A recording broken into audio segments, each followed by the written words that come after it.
मल्लिका, कोयल और विनम्रता का महत्व। एक घने जंगल में मल्लिका नाम की एक कोयल रहती थी। मल्लिका कोयल की आवाज इतनी मीठी थी कि पूरा जंगल उसकी मधुर तानों का दीवाना था। लेकिन मल्लिका कोयल को अपनी आवाज पर थोड़ा घमंड हो गया था।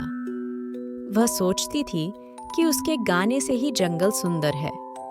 एक दिन मल्लिका कोयल नदी के पास बैठकर गा रही थी। पास ही गौरैया, तोता और मैना आपस में खेल रहे थे। मल्लिका कोयल ने मजाक में कहा, तुम लोग कितने साधारण हो। मेरी आवाज के सामने तुम्हारी कोई तुलना ही नहीं है। जंगल में बस मेरी ही कद्र है। गौरैया ने शांत स्वर में कहा, मल्लिका कोयल, हर किसी की अपनी खासियत होती है। आवाज का घमंड ठीक नहीं। लेकिन मल्लिका कोयल ने उसकी बात को अनसुना कर दिया। कुछ दिनों बाद जंगल में एक शिकारी आया। वह जानवरों और पक्षियों को पकड़ने के लिए जाल लेकर आया था। उसने तय किया कि वह कोयल को पकड़ेगा, क्योंकि वह उसकी मीठी आवाज के कारण बहुत कीमती होगी। शिकारी ने एक पेड़ के नीचे जाल बिछाया और उस पर कुछ मीठे फल रख दिए। मल्लिका कोयल को फलों का लालच हो गया।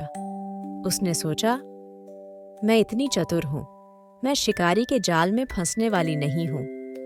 जैसे ही मल्लिका कोयल ने जाल के पास जाकर फल खाया, शिकारी ने जाल खींच लिया। मल्लिका कोयल फंस गई और अपनी भूल पर पछताने लगी। वह घबराकर जोर जोर से गाने लगी, लेकिन उसकी आवाज सुनने वाला कोई नहीं था।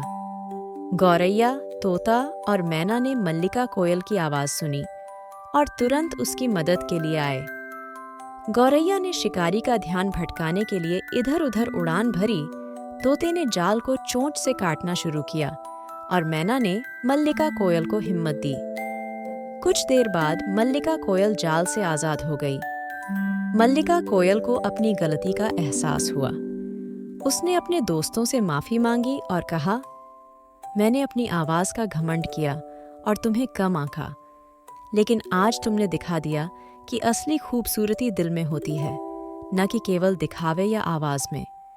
अब मैं हमेशा विनम्र रहूंगी और सभी की इज्जत करूंगी।